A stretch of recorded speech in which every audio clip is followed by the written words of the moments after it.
reached up to the sky of stars and caught the red-hot light of the North Star.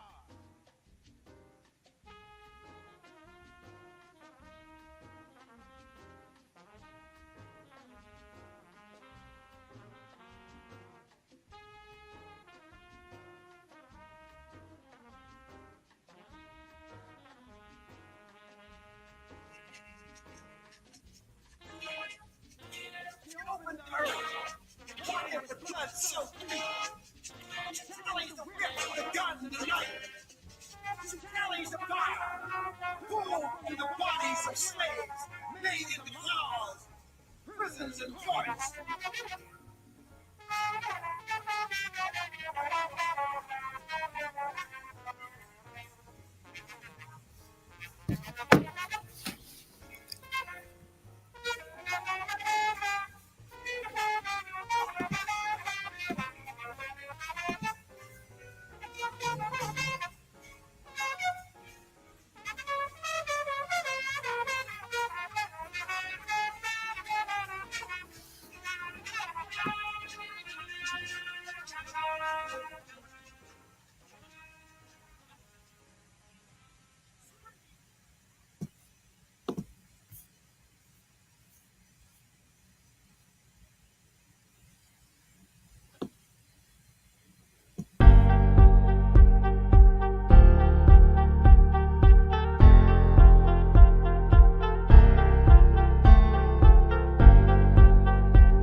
Good morning. Welcome back. You know, it's being reported that Ukraine has fired 6 U.S. ATACMS at an airfield in southern Russia, and Moscow vows a response. That leads one to wonder. On the heels or in the wake of the latest developments in Syria, is the U.S., is the West feeling a bit froggy? Well, let's connect some dots and find out.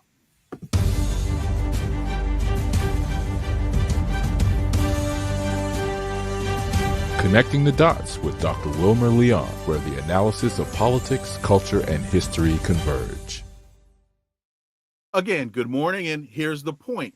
We have a tendency to view current events as though they happen in a vacuum, failing to understand the broader historical context in which most events occur.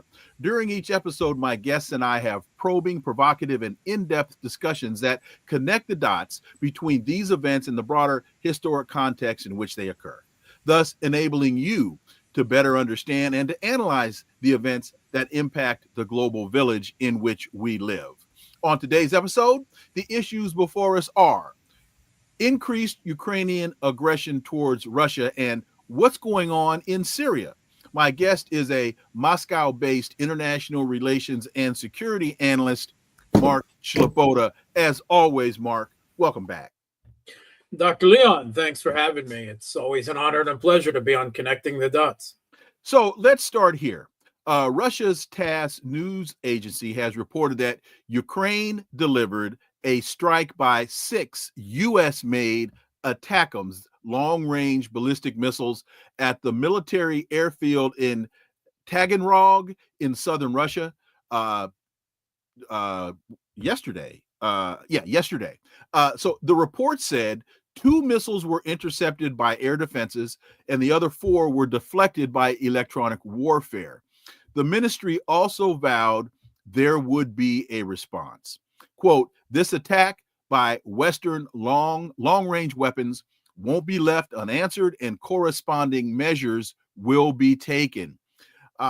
In response to previous ATACMS and shadow strikes in Russia, the Russian military launched a new intermediate-range ballistic missile into Ukraine known as the Oreshnik, and the missile was believed not to be carrying explosives since they say little damage was done.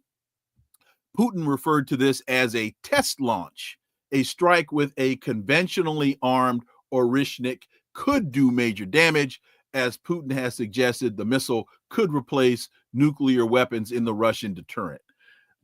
A whole lot there to unpack. Let's start with Ukraine delivered a strike by 6 U.S.-made ATACMS yesterday. Mark Sleboda. Okay, so first of all, I beg to disagree with the task report, but I'm going to disagree with 3 of the salient points that you just went over. The Kiev regime in Ukraine did not fire ballistic missiles into Russia. The United States did. The Biden administration fired ballistic missiles into the middle of Russia. And that's because they can't be fired unless the U.S. does it. Yes, exactly. So this has been pointed out by the Russian government multiple times, including by Putin himself multiple times. And there's never been any real denial of these facts. First of all, obviously, it's a U.S. weapon, a U.S. missile fired from a U.S. launch system, the HIMARS launch system.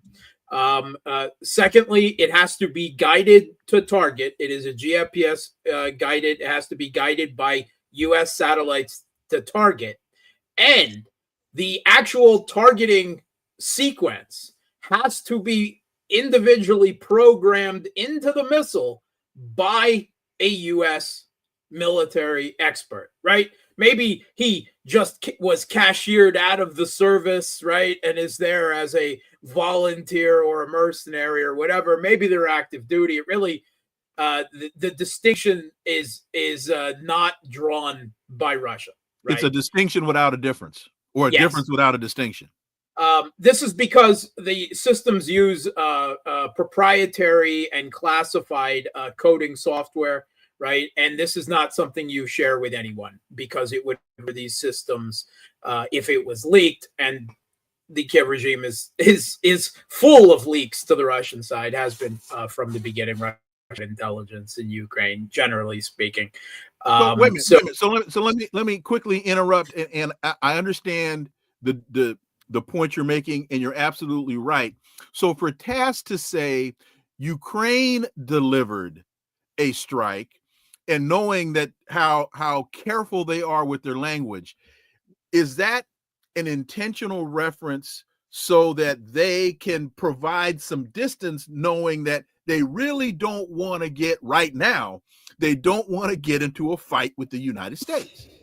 I think so. I considering that the president Russia has made it clear that he considers these attacks on Russia by Western countries, by the U.S. with the firing of the ATACMS, and the United Kingdom and France with the Storm Shadows and Scalps. There might be a Ukrainian in the room when, or in the vicinity when these weapons are fired, but that's a fig leaf of a proxy that it was being done to the United States. The United States wouldn't, acknowledge they would regard it as a direct attack on them by the person, and Russia will as well. So, yeah, I think Russia at this point is probably, they have reserved the right to strike back directly against the United States, the United Kingdom, France, whoever is providing. We know that this is true because the German Chancellor himself, Olaf Scholz, when explaining why he wouldn't provide German Taurus cruise missiles, he says require German ground, to use these weapons, and I'm not willing to do that. Like the Americans are, and the British and the French are. I'm not willing to do that. So unless you want to call, someone in the West wants to call the German Chancellor a liar, it's not just the Russian government saying this, it's the German government. And we've heard the same thing in a leaked audio from German generals as well. So this is a U.S. attack on Russia. This is the third such ATACMS strike in what we can call the fourth Russian strike, U.S. strike on what we can call Russia proper, i.e. the Crimea or the Donbass, which of course they don't acknowledge, or the south of Ukraine, Kherson and Zaporozhye, but indisputable Russian, internationally recognized Russian territory. And the last time this happened, Russia responded with the use of a new intermediate range ballistic missile. And the Oreshnik in a test phase. And I have to disagree that it did little damage. We believe it's true that there wasn't an active explosive component, but these things are hurtling at hypersonic speeds, right? Close to Mach 10 at impact. It is a rods from gods effect, right? They are literally turning to molten metal as they close with the target. So this can do a considerable amount of damage. And the Russian president has made clear that even with conventional warheads, whether it's explosive or not, the mass use can be equivalent to the use of a strategic weapon in terms of overall damage, even though there's obviously not radiation or of a nuclear strike. And while the most of the missiles were shot down again, Russian air defense and electronic warfare have already built up profiles to these weapons. They're not new, right? They've been used in the contract for a year. It's just where they're being used. So 4 out of 6 being shot down is about Russia's record. Is about what we can expect. However, I don't believe they were actually aiming at the airfield in Taganrog. Okay. That there is an aircraft production facility there, right? And essentially the parking lot outside was hit with these missiles. They were probably diverted off course. I believe the real target of these missiles was along this flight path, but further along, and this is where they're intercepted. And what they were most likely aiming at was the Russian command headquarters of the special military operation in Rostov, also in southern Russia, but along that flight path, which means they were aiming for some of Russia's top generals and officers and, their command center. I'm sure the defenses there are quite significant, but, you can always sneak one through if you use a massed attack. And if this is true, then the Russian response is probably going to be significant.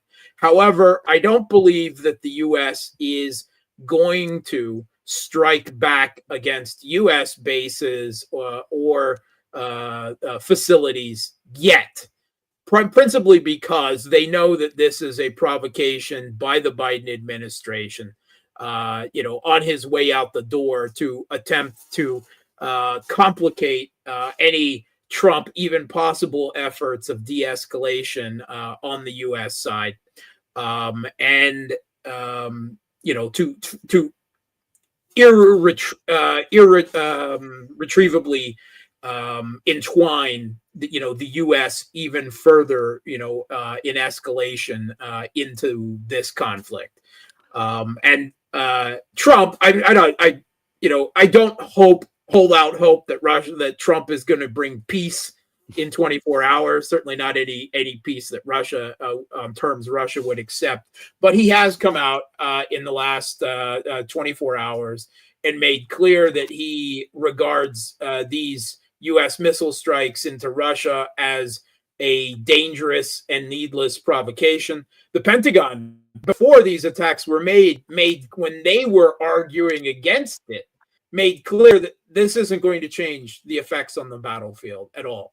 All it's going to do is lead to a further cycle of escalation without doing anything to accrue significant damage to Russia. That's because Russia's moved most of their operating fields outside the range of the ATACMS already, right? And they have significant air defense and electronic warfare. So the Pentagon was like, we don't have many of these things. We want to save them for a war against China. We're not making any more at the moment. And these aren't going to change, any type of calculus on the battlefield. So we're against it. But the Biden administration has obviously pried these out of the Pentagon's hands. But it's a limited number of them on top of it, because the U.S. simply doesn't have that many. Again, if they want to save any for other conflicts. So Russia is going to respond. They've kind of already, there's an expectation they will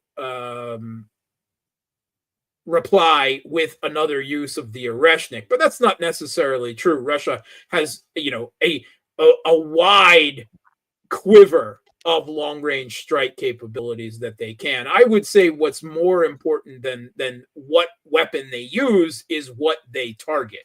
And unfortunately, the lesson that the West is drawing with the previous Oreshnik response is the Russians are weak, because if the Russians were strong, they would have hit back at us. And all they did is hit back against our proxies. And we don't care about that.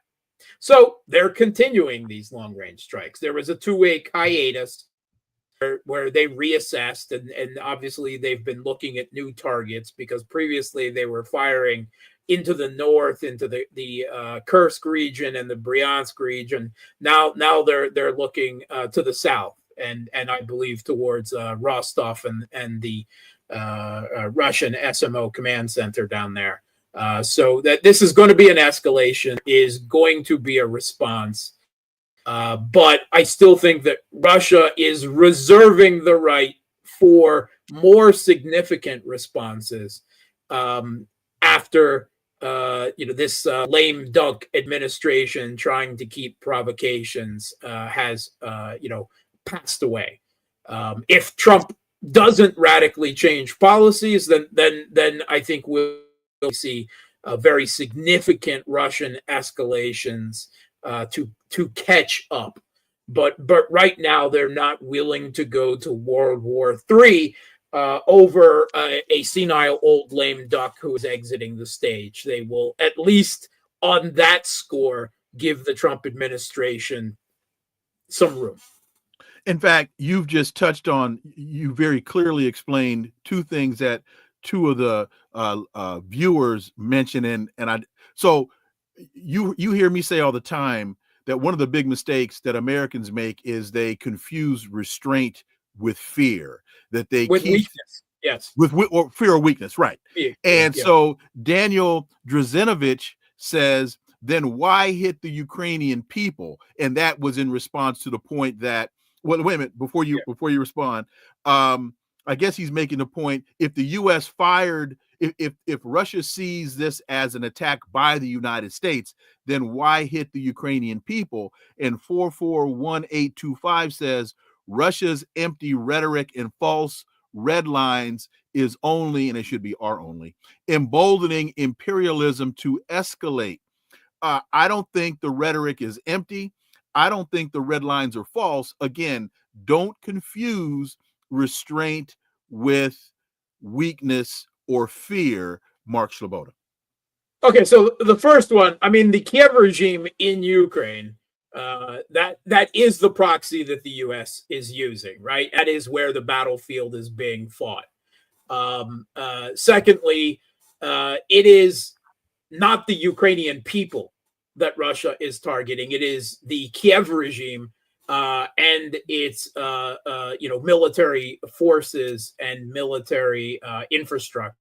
In fact, the Russian president made pains to say that if he uses a weapon like the Oreshnik again, where there could be civilian casualties, right? There weren't any civilian casualties in the first strike, right? Now, there may have been employees working at a military factory that was hit, right? But by the rules of war, those aren't considered civilians because they're working at military infrastructure. He made clear that if he uses it anywhere where civilians might be, that he would issue a warning hours ahead of time for civilians to clear the area, because his target isn't and has never been the Ukrainian people. In fact, significant, at least the former Ukrainian people are fighting on the Russian side, tens of thousands of them, right? So this isn't against Ukraine, and Russia will, it can, right, within reason, in a very intense, next level conflict to avoid civilian casualties, and Putin's made that clear. He said that we can give that warning because there's still that the West can do in terms of air defense to stop this weapon, right? This hypersonic ballistic missile, intermediate range ballistic missile with a MIRV warhead, because that technology doesn't exist, certainly not in the West. So they're not worried that the operability of the system, the effects of the system, will be affected by giving that warning, allowing time to clear civilians out of the area. And the second point was about Russian red lines. Yeah, I would actually partially agree with that, right? Okay. I think that really, quite clearly, the only thing that the West understands is force. And I think that Russia's restraint, while admirable and winning it diplomatic points, right, in the rest of the world outside the West, right? The BRICS, Africa, South America, which is why they've never agreed to this, in part why they've never agreed to the West's sanctions war on Russia. They want nothing to do with the conflict. They're, in many cases, they're effectively quietly supporting Russia. The U.S. has made clear, if you're not against Russia, then you're against us. That type of really facile rhetoric and logic. But I would say, yes, there has been an element of rhetoric to Russia's restraint that does allow them to be walked on a bit. And then the West does incorrectly interpret this as weakness, and they escalate further. They need, really, in my opinion, to have their noses bloodied. Not their proxy's nose that's bloodied, but their nose blooded. And until then, I agree that Russia is it's a calculation, mm-hmm. right? And Russian president has always erred on the side of caution, rationality.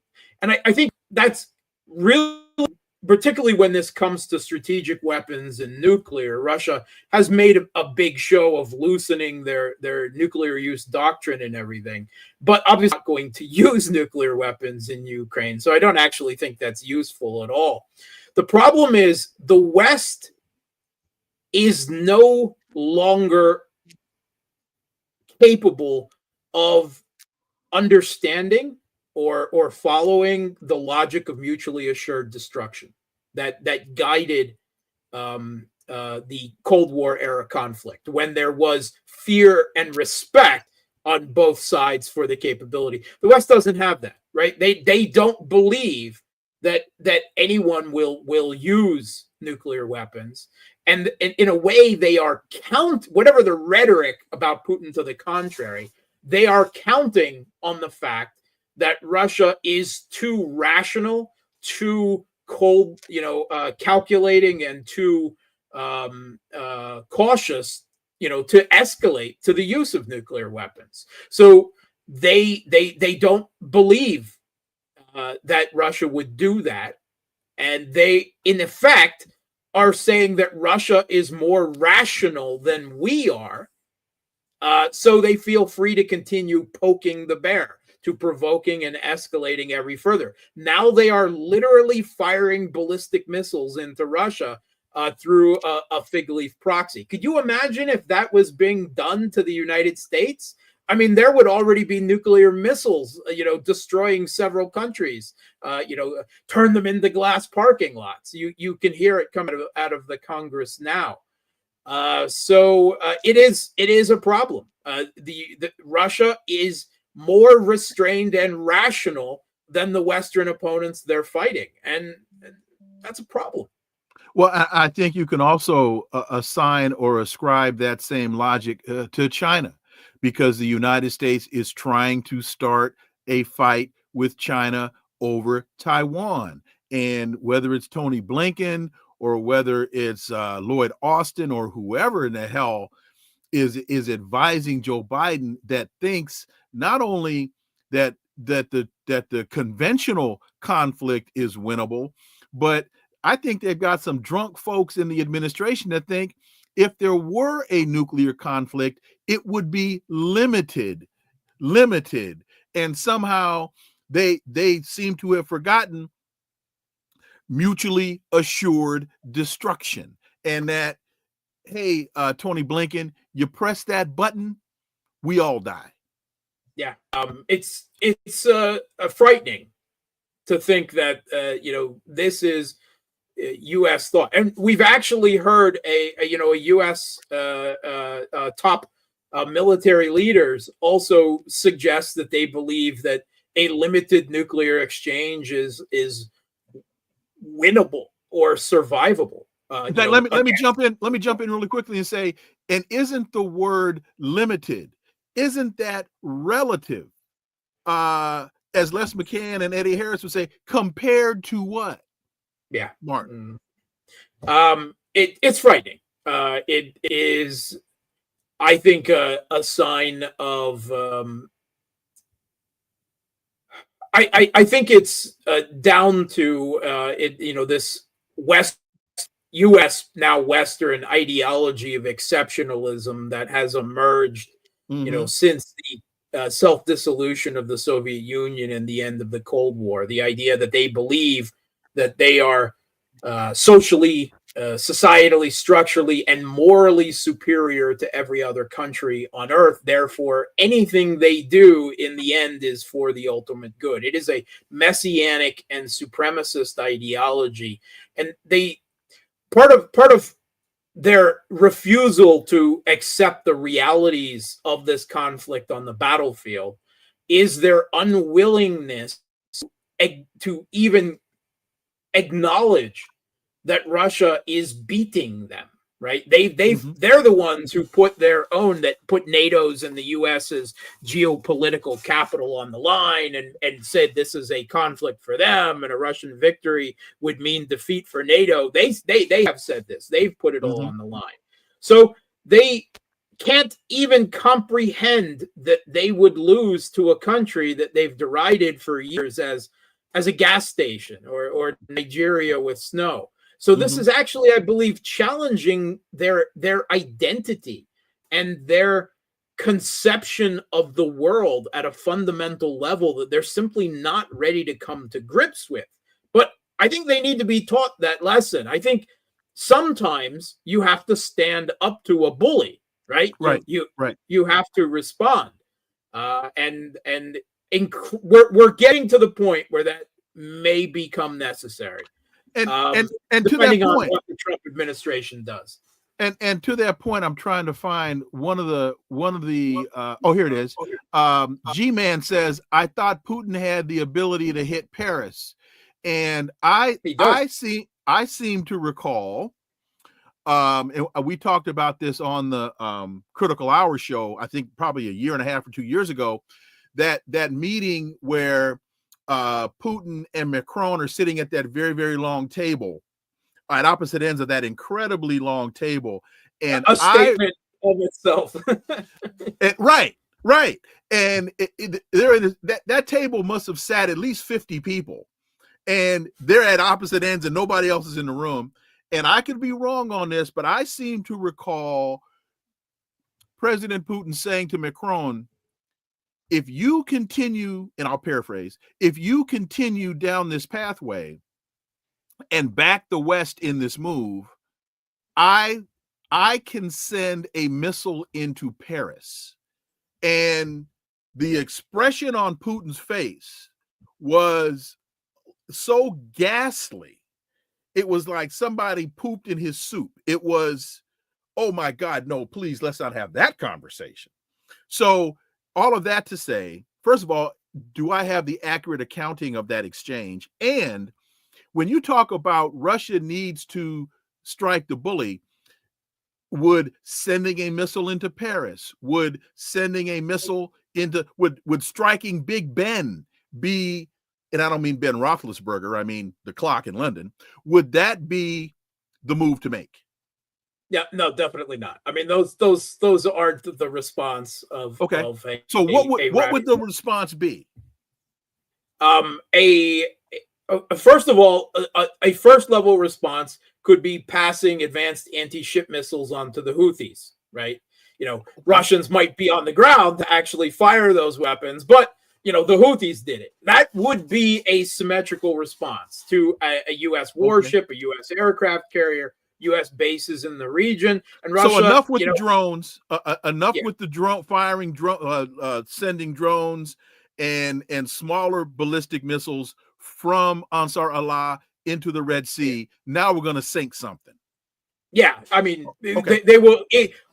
To be fair, U.S. generals have already been on the record saying the Houthis are doing some unbelievable things, sticking cruise missiles, and they're kind of shocked by that. But yes, they could. Russia could obviously radically increase their capability. So that would be a kind of symmetrical response. They could also hit back against a military base in Poland that is providing, a staging ground for Western equipment going into Ukraine. That would be the type of response Russia would make if they did make that type of response. But again, always it's a calculus, and always an argument presented. I'm sure it's argued this way exactly in the Kremlin.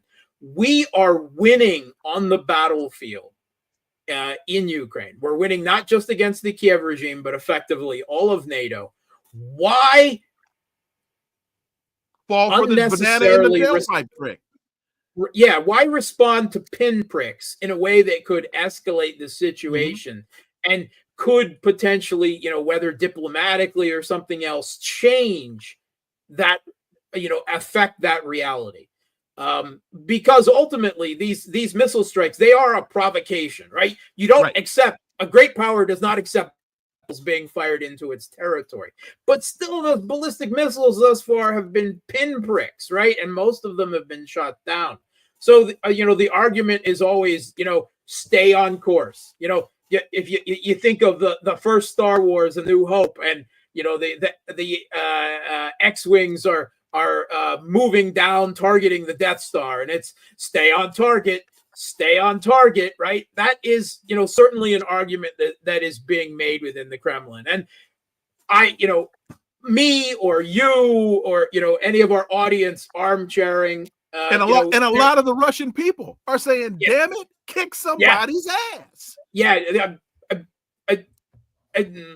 Putin is exercising a restraint and a caution and a pragmatism that really the West should be very glad that Putin is the Russian president, because the alternative is someone a lot more, shall we say, temperamental, someone less cautious, someone less rational, and someone more likely to respond to occasions in a way that everyone would ultimately regret, going down that path to begin with. So, a lot of people understand that if Putin left the scene, his replacement, the Russian people would almost certainly be someone far more angry. Patrick Grove says Mr. Putin is the chief patron of the Russian Orthodox Church. He's a principled man, and he has the full support of the Russian people, even in the Muslim populated regions. Mark Sleboda. Yeah. So, I mean, Russia is a multi-ethnic and multi-confessional federation. There are over 200 different ethnicities within Russia. Many of them that look nothing like me, right? They look very Asian or even Central Asian, Middle Eastern. There are 5 traditional state-supported faiths in Russia. Russian Orthodox Christianity, of course, but also Sufi Islam, Judaism, Kalmyk Buddhism, and Tengri, what you want to call it, paganism or Tengri shamanism, right? Now, obviously, the largest share of the Russian population that are religious, and obviously not everyone in Russia is religious, are Russian Orthodox. But I think that Russia has a degree of cooperation and harmony among its major faiths that is really not seen anywhere else in the world. And quite often, yes, Putin himself presents himself as Russian Orthodox. He attends, Easter masses. He's got a Orthodox priest who is his confessor, that he talks with. But he went as the Russian president. He makes pains to always meeting with the leaders of all the major faiths of Russia. And sometimes there's a tendency by certain political and social groupings within the United States to try to project themselves onto Russia in a way that doesn't really translate. And referring to Russia as a Christian country, as some people do, would in my opinion, be at the very least a distortion and an exaggeration. Okay. So now Viktor Orban, the Prime Minister of Hungary, says that Zelensky rejected a proposal for a Christmas truce. He said this yesterday, that he had proposed the idea of Ukraine and Russia establishing a Christmas truce, but it was rejected by Zelensky. Quote, "At the end of the Hungarian EU presidency, we made new efforts for peace. We proposed a Christmas ceasefire and a large-scale prisoner exchange. It's sad that Zelensky clearly rejected and ruled this out. We did what we could." Mark. Yeah, the first year of the conflict, Russia made an attempt to call for a Christmas ceasefire. Now first of all, keep in mind that Russian Christmas the Orthodox Christmas is not December 24th. It's January 7th. So it was the big holiday of the secular holiday of the Russian year is New Year's, right? That's when gifts are exchanged. And Christmas coming January 7th is a more, shall we say, sober and Christian religious holiday. But there was an attempt by Russia to call for a ceasefire during the holidays, whether it was Christmas or Easter. I actually can't remember exactly, but the Kiev regime refused at the time, and there really hasn't been an attempt by Russia to go down, to even bother trying again with that.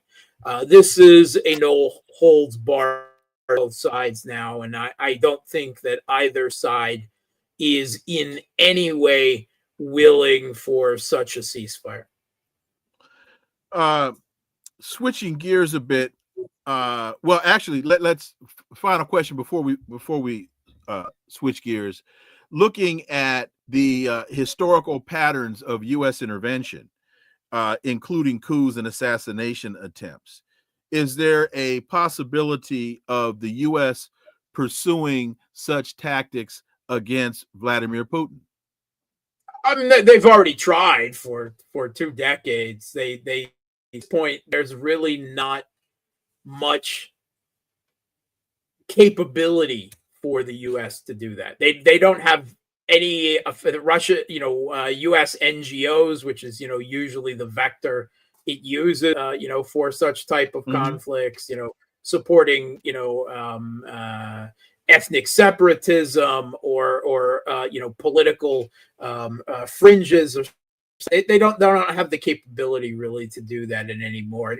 In fact, in a way, them cutting themselves off from all Russians, right? Making it a collective punishment of all Russians has actually decreased any potential such effort they may have in Russia. And Russia also has very good control now of their own information space, right? Even Russia has its own search engines. It has its own social media, which very few countries have. I mean, it's China, Russia, and the US. Really, that's it. I mean, even Europeans don't have their own social media and search engines and the like. So I don't think there's much capability to the current time in Russia. The way there has been done in many other countries. Russia has taken full control of its information space, and while there is still general access to the rest of the world and information, there's no Chinese style firewall or anything like that, but the US has become so toxic in the Russian public perception that they don't have any attempt to divide and conquer within Russia with such, as the Russian government, with the Kremlin would probably refer to it. They lack the requisite political technologies. Would the late Alexei Navalny, could one Sure. make the argument that the United States was trying to use him Oh yeah, as that Trojan Absolutely. horse and it didn't work? oh yeah. I mean, he was a complete U.S. puppet. I mean, he was groomed. I mean, sent to a Yale Future World Leaders, program, where the U.S. trains up the leaders they want to see the rest of the world, right? A particular child of McCain's legacy in that regard. He quite obviously was a American agent of influence, and this was widely recognized in Russia. And there was an attempt to, in the Western press, paint over his far right, racist, Islamophobic, xenophobic background that he had underneath the surface. But Russians knew him well already. They whether that is his odious far right views or his U.S. patronage, they were well aware of it, and he was very unpopular, right? I mean, even his own polling, right, showed that he had the support of somewhere between 1% and 3% of the Russian population on a good day, and you could always find 3% of anyone's population who will believe or say anything. So. And even after his death of what everyone at this point essentially agrees was actually illness in prison, Joe Biden attempted to proclaim his widow as the new Russian opposition leader, because obviously it's the U.S. She has no back history, nothing in politics herself. She always kept out of her husband's business. But Joe Biden said she's the new Russian opposition leader. So I myself was very fascinated to find out who the new opposition leader in my country was. And Joe Biden, made it clear who it was. So obviously she's going to have even less traction than her husband did in this regard. It's a dead horse, but the U.S. still makes some reflexive attempts to kick it. So U.S.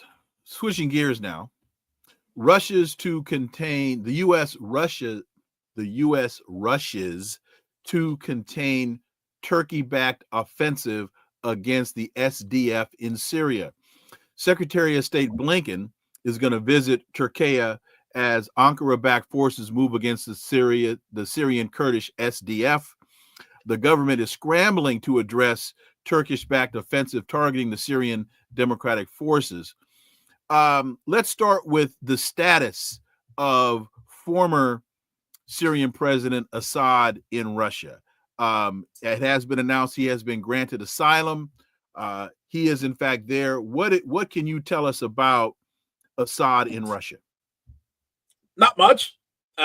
He's here. Him and his family are safe. His wife, whom is suffering from cancer, arrived several days before him.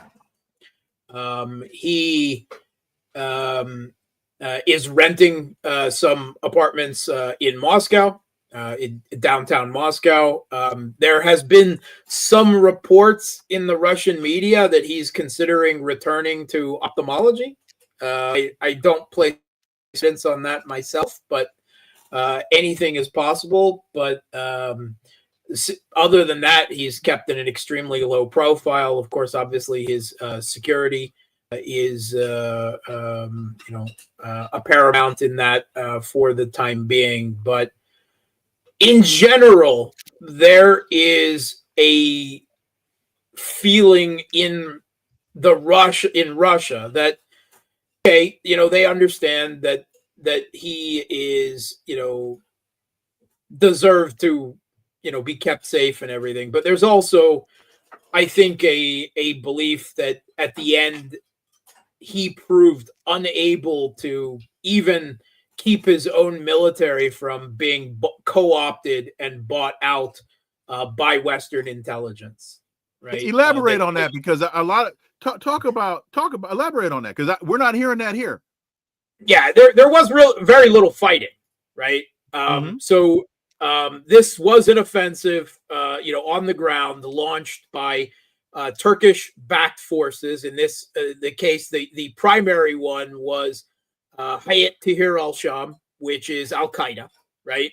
Even the U.S. agrees, or agreed up until now, and it still does technically, that they are a terrorist organization, that their leader is a terrorist. There's still a $10 million FBI bounty out on his head, on Julani's head. There was 50,000 jihadists or so in the Idlib region, and then Turkey also has another 80 to 100,000 Islamists and jihad more directly under their control in what they now call the Syrian National Army, and they were gathering forces, right? During this frozen conflict that was, in my opinion, naively agreed to between Russia and Iran on one side and Turkey on the other. Why anyone ever believed that you could trust Erdogan, I don't understand. I spoke against the Astana Accords when they were agreed to.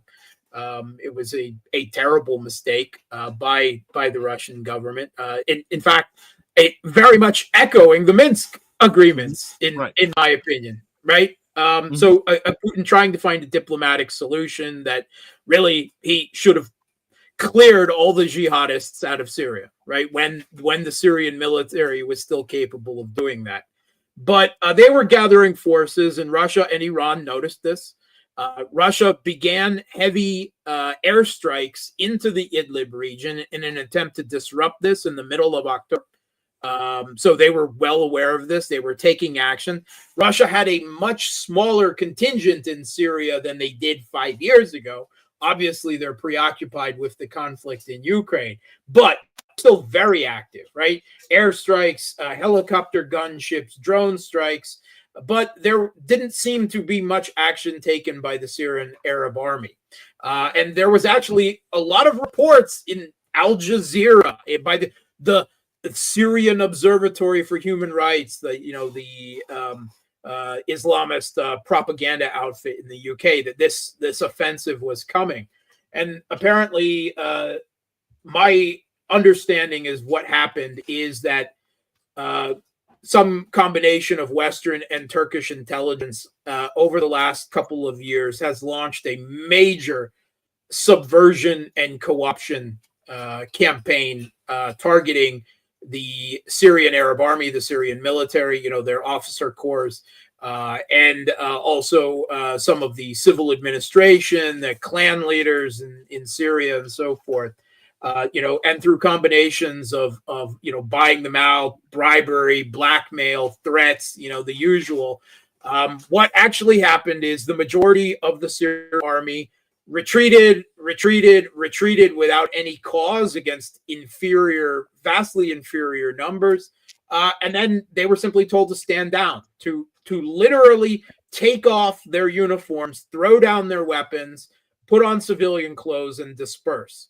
And they did this in huge numbers. There's plenty of videos online of Russian soldiers walking through the places. This isn't people, in a trench saying, "Oh, we don't want to fight anymore. We're scared. We're running away. We don't believe in this." These were ordered en masse to do this by co-opted Arab army, generals, officers at various levels. Russian troops saw thousands and thousands of them marching into Iraq country, right? Just not fighting. And this is what happened. This is how 30-some thousand jihadis, which was the offensive force being used, completely in a week overran an army that on paper was 200,000 strong. There was actually very little fighting.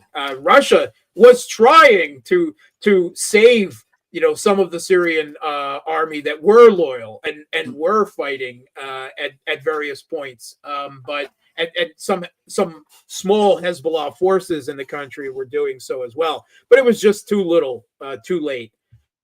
And this, it's been done before. In Iraq in 2003, there was actually very little fighting because the CIA got most of the Iraqi army to stand down.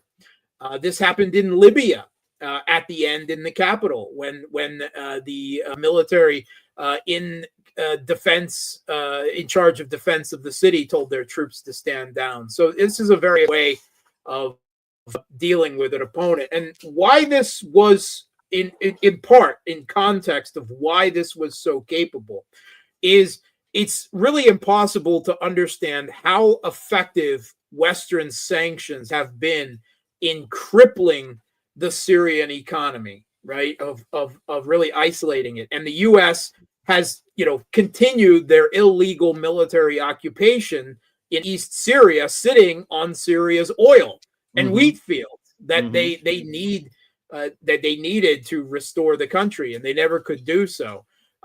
Damascus had 4 hours of electricity a day, the capital city. There was rationing, there was malnutrition. A Syrian army officer was making somewhere between $30 and $50 a month, at the extreme end. Whereas one of the jihadis, being supported by Turkey and Qatar, who was helping with the financing, was making $1,500 a month.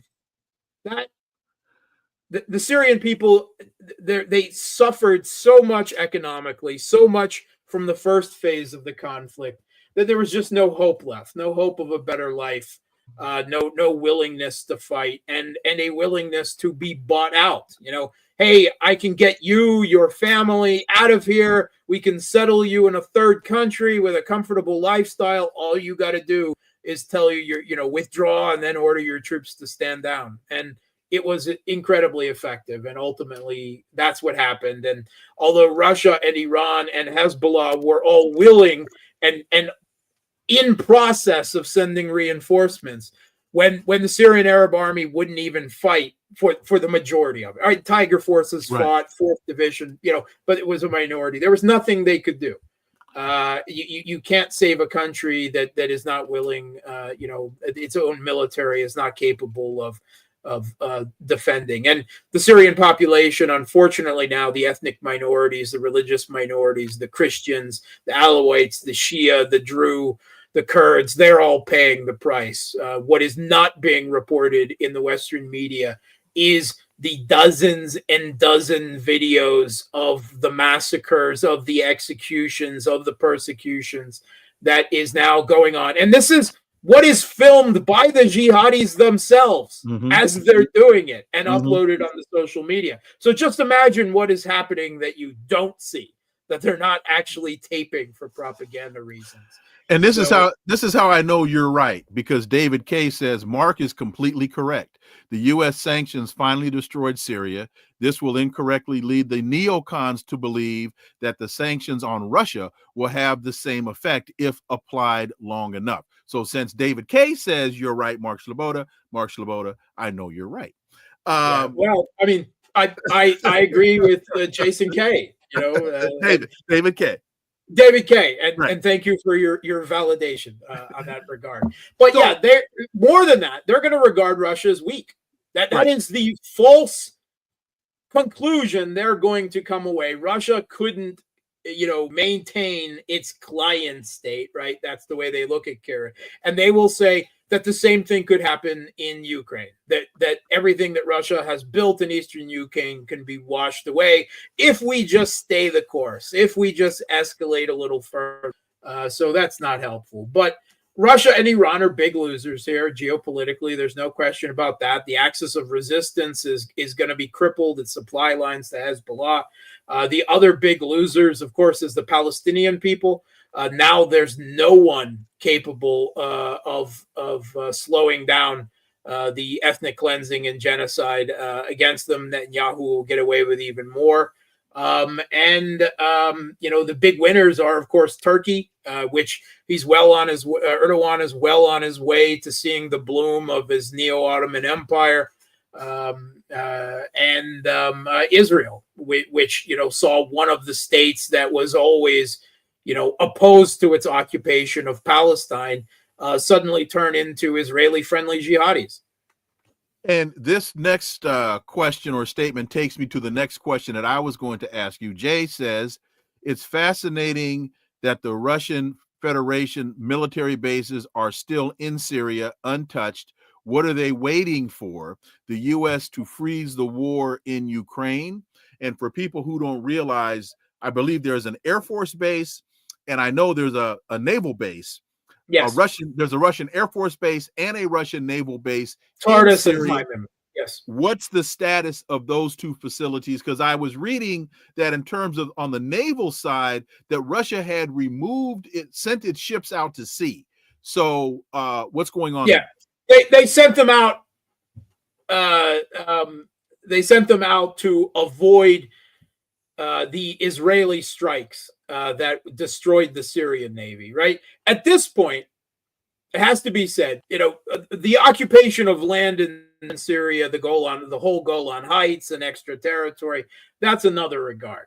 But with regard to the Israeli airstrikes on the former Syrian military equipment, infrastructure, air defenses, Navy, everything, Russia probably quietly appreciates that, right? Because the alternative is seeing an Al-Qaeda Navy in the Mediterranean, or Al-Qaeda with air defenses capable of bringing down jets and missiles, and the like, right? And whatever else they have there. And either them or their Turkish masters in Ankara, which Russia is not pleased with and doesn't want to see their stuff taken by them. Or it could even be the U.S. is very interested, they've already made clear, in gathering up all of this former Russian military equipment and sending it to Ukraine. So I don't have any evidence of this, but I would not at all be surprised that Russia's cooperating and coordinating with Israel on this regard. We know that Israel warned Russia to get their ships out of the way, which they did, right? It doesn't mean they're leaving. They just went out to sea while the Syrian, former Syrian Navy was being destroyed. And it's a scene, as a former Navy person myself, it was horrific. It's like Pearl Harbor, right? That's what it looked like. A horrible scene. Kind of right there. But Russia may be cooperating, maybe providing locations and satellite data. Because they don't want to see these weapons end up in jihadist hands or Turkish hands or U.S. hands or whatever. So that's all. It's Russian style pragmatism. Everything has changed on the ground now. Does Russia still control the bases? They do, right? And this is obviously because Erdogan, who's attempting to, Russia and Turkey have played a very complicated, and Iran have played a very complicated game, right? Where they separate their economic cooperation, which is substantial, from their geopolitical differences in Syria, in Libya, in Armenia and Azerbaijan, right? And that's been somewhat so far. But Erdogan doesn't. Basically, what he had a phone call with Putin, and basically what he told him was, we're the longest two state leaders, with the most experience still on the world stage. We've been through so much together. I'm paraphrasing here, but sometimes you win one on me, sometimes I win on one on you. That's no reason that should tank the rest of our relationship. And part of that, that's basically talking about the economic, but I'm sure Erdogan ordered the jihadis under his control, don't touch the Russian bases because we don't want to provoke them any more than is necessary. That said, I'm sure that Russia is going to dismantle those bases. I've heard unconfirmed reports that they've already dispatched some initial teams, that will be responsible for beginning the evacuation and the dismantling. It's hard to believe that Russia would keep military bases, providing some degree of leverage. I mean, obviously those bases were useful. They allowed for some power projection into the Med. They were important for logistics to Russian, security contractors and the like in Africa. But Kenny Rogers, in famous, so you got to know when to fold them, know when to fold them. And Russia, this is a blow. It's a loss of power and influence in the Middle East. That's all true, but it's, again, stay on target on Ukraine. That is the logic. That's a more important priority right now. We did what we could. We lost this one. If they wanted to destroy Syria and the Syrian people, who are the big losers, certainly the Syrian ethnic minority, maybe not the Sunni Islamists and Salafists, okay, but the rest of the Syrian population, unfortunately, I severely hope that the Russian government does what it can to bring Syrian Christians and Alawites and other refugees and give them shelter in Russia. Do you have time for one more question? Absolutely. Okay. Could one of the variables in the Russian calculus, as it relates to these bases in Syria, could part of their calculus be, with hypersonics, we can project or we can defend what we need to defend? If so, with the what's the missile on the hypersonic shot from the Russian planes, the Kinjal, and also China's involvement in the region and understanding Russia and China's relationship, could those two things be factors in the Russian calculus, or totally irrelevant? Yeah, I mean, Russia has powerful long-range strike capabilities with missiles, but one tool is not another. I mean, you don't use a drill nail into a board, right? I mean, they're two very different things. So no, okay. I mean, while they're a separate, powerful, tool, they're not a tool appropriate for every job, and it's still a big loss to lose those facilities there. Okay. Daniel Drazenovich, thank you so much for that super sticker. Greatly appreciate it. Mark Sleboda, I know you are incredibly busy. I truly appreciate your fitting us in to your incredibly busy schedule. You have provided some clarity for me anyway, the likes of which you're the only one I know to call to get this level of clarity on issues as complex as these. So I greatly appreciate it, and look forward to having you on my Sirius XM show on Saturday from 11 to 11:30 a.m. Eastern time. Really appreciate it, Mark. I always enjoy chatting with you, Dr. Leon. Thanks for having me. Always an honor and a pleasure. Thanks, Mark. Shelly H., thank you for your super sticker as well. And folks, I got to tell you, I got to thank Mark Sleboda as always, because agree with him or disagree with him, you can never question the validity of his logic. International relations and security analyst based in Moscow. You don't hear him on MSNBC-IA. You don't hear him on CNN. A lot of folks ain't rapping to him like we're rapping to him. So, folks, and thank you all so much for listening to the Connecting the Dots podcast with me, Dr. Wilmer Leon. Stay tuned for new episodes every day. Please follow and subscribe, leave a review, share the show. Follow us on social media. You can find all the links below in the show description. And remember, folks, that this is where the analysis of politics, culture, and history converge. Talk without analysis is just chatter, and we don't chatter here on Connecting the Dots. See you again tomorrow. Until then, I am Dr. Wilmer Leon. Have a wonderful, blessed, peaceful day. Peace. I'm out.